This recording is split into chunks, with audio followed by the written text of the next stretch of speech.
Hi, welcome to Wetpixel Live. My name's Adam Hanlon. I'm the editor of Wetpixel. I'd like to introduce Alex Mustard and his glamorous assistant, Issa. Hi, Issa. Say hi. Yeah. Right, can I have my Nice pen to back? see you. Cute. You saying hello to Adam? Okay, that has got to do is he's got to chat now. Bye. Right, she's off. Fantastic. Christmas time. Well, Christmas, yes. Kids around, which is a good thing. So obviously, what it'd be fun to do today is to discuss the sort of highlights of 2020, and so I thought I'd ask Alex what have been his underwater photography highlights from this year, from 2020. So yeah, what are they? Well, I mean, although it's easy to bemoan 2020, it has been a fantastic year in some respects because I've had far more time at home than usual, and that has obviously got lots of rewards. Some rabbit shaped, some not. Back up upstairs. But from an underwater photography perspective, I think one thing that has been nice is all that time at home has allowed me to do more with my images. I think one of the real landmarks in my year is I've had more magazine covers this year than I've ever had before in any year. I normally consider if I get to 12 in a year, one a month, that's an amazing year. And this year I've had 16 magazine and book covers. Plus another one which is on a calendar, so 17, sort of covers, which is I think a really, really good return, and that's from being around, having time to process pictures rather than just take them and never process them, and have the chance to dive through the archives and answer those emails and get those pictures off to publishers. So that side of it has been really nice. I have really enjoyed, and I haven't caught up at all with my backlog of recent trips. Partly because I've known I've got plenty of time, but it has been really great diving back through the archives and discovering images you've either completely forgotten about or always wished you'd processed but never actually got around to. So those are things I really remember from this year. Or also having the option to reprocess them using newer techniques or newer technology, as Lightroom's changed. I don't have that much. But yeah, no, the chance, and I've really enjoyed some of the pictures I found. I mean, I have also, it's important to remember, I have escaped and gone diving. And I was just looked at my dive log. I have done 137 dives this year, which is for most people would be an excellent diving year. Yeah. I'm on 150, which for me is probably the least number of dives I've done for 20 years, but nevertheless, it's okay, isn't it? It's not too bad. It's definitely, there's plenty of people who haven't got in the water at all, so we have to be thankful for that.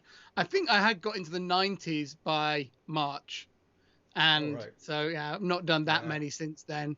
And I have to say, actually, this summer I did hurt my neck. Remember the Wetpixel lives when I was like that in the summer, and actually was unable to dive for a month or so. So even in a normal year, I would have had to have missed quite a lot of diving because of that.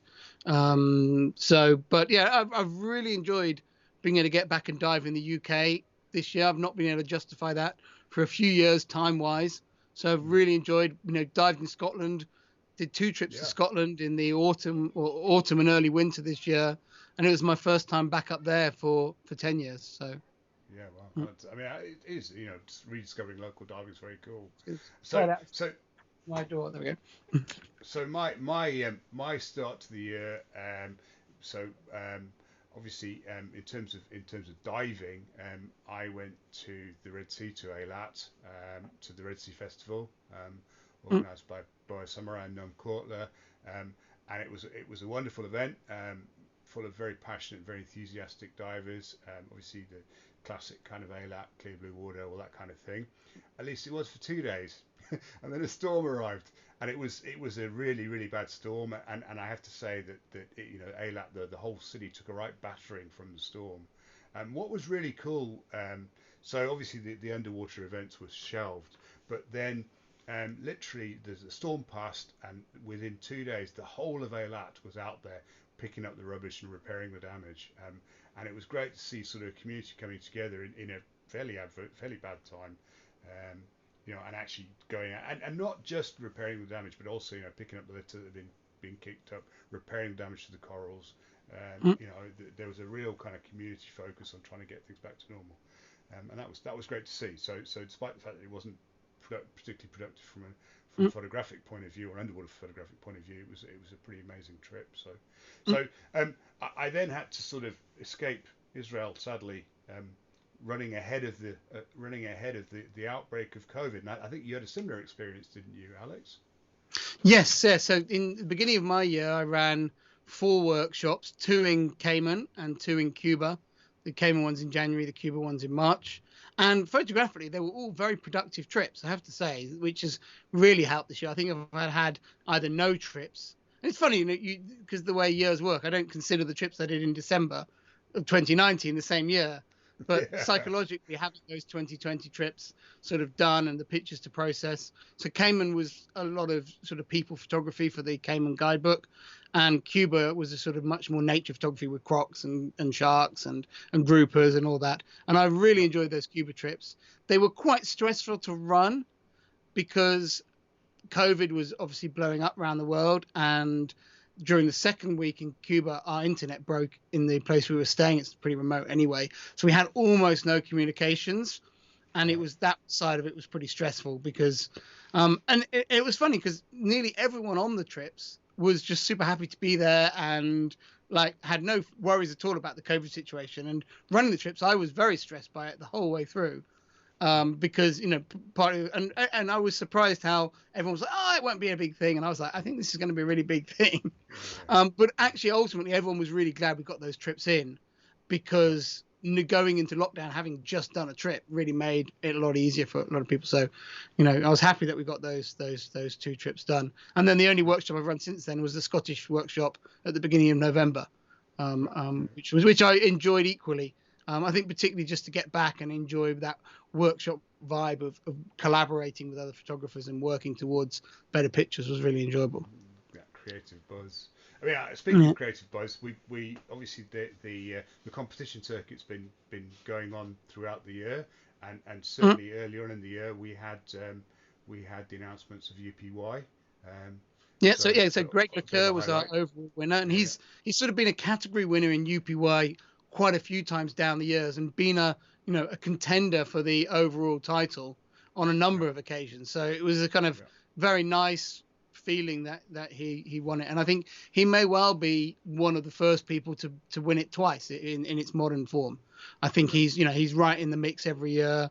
So I think he's definitely someone who maybe could have won it in a couple of times in the last few years, just if the judging had gone a slightly different way. And certainly judging by the sort of social media, he's been active this year as well. He has been shooting, so there's every likelihood that he'll be coming up with fresh imagery for the 2021 competition. And the other big competition was Wildlife Photographer of the Year, which was dominated by Song Kai, with his Blackwater pictures winning there. We discussed what we thought about that, not the pictures, but more the awarding of them en masse in the Wetpixel live review of the competition. And but no doubt about the quality of the work and a fantastic achievement. Pictures. I feel so sorry for him not to be able to go to London and celebrate it because of COVID. Just because you're not going to win big every year during your life, however talented a photographer you are. And the year that you win the category and have 2 others placed in the competition, that's the year you want to be up in London celebrating, and getting all the press and everything. So I feel very sorry for him missing out this year because of that. Getting up on stage, it's it's very sad. It's been a good gear for me, despite it's been frustrating not being able to use it very much. But I shot the WACP2 and the EMWL for the first time back in January, actually, on that Cayman trip. I was testing them both. And those, I think, have been the most exciting gear news for me. I got my Retro Pro flash guns as my main flash guns as well during this year, which has kind of been the other sort of big change. I'm not sure they'll, I haven't actually had to make the decision about whether I take those or my old, my aging C cams, which I know have been superseded now on trips going from now. So one of the other things that happened this year, Alex, is I got to dive with you and you didn't have a camera in your hands. That was a very unique and different experience. Yeah, we've done a lot this year, I have to say, despite spending a lot of it in the house when we have been allowed out, done some good stuff. Yeah. Yeah. So coming up and doing the self-reliant diver course with you, I've really enjoyed. It's a course I've been wanting to do for a long time, but haven't had a chance to. And the chance to, spend the time with you, but also do it with an instructor who understood what I want to get out of my diving, I think made a really big difference to it. It's a great lesson that whenever you're doing any diving training, the instructor is definitely more important than the course almost. Choose the right course, but find an instructor who understands what you want to get out of it. And of course the other thing is what we're doing now. This is certainly something I'm not sure you and I would have got round to inventing Wetpixel Live if it hadn't been for 2020. And it's been a for no other reason, entirely selfishly, it's been a great opportunity to chat to underwater photography for a couple of hours once a week, which has been just chat to another human as well. But that's right. There is that. Yeah. So and obviously we've produced this program. It's been I'm quite sure that in a normal year where we've both been traveling and been busy doing things, we probably wouldn't have got round to it. So it's definitely a fringe benefit of but I guess now we've got it set up as well. It's something we'll be able to keep going when we're traveling, not with perhaps the intensity of episodes that we do these days, but I do think it will be, it'd be a great thing to reacting to all the things that are going on in the world of underwater photography. And we'll certainly have a lot more to talk about when we're out there traveling though. So I think there'll be very dense episodes when we do get on the camera. You all stand warned. So thank you, Alex, very much. And here's hoping that 2021 reverts to a more normal course, and we can get out there and go shooting again. So thank you very much. I'd like to thank our sponsor, which is Reef Photo. I'd like to thank you all for watching. Please feel free to add comments or suggestions in the suggestions box below, and drop us a like if you enjoyed it. Thank you very much. I look forward to seeing you soon.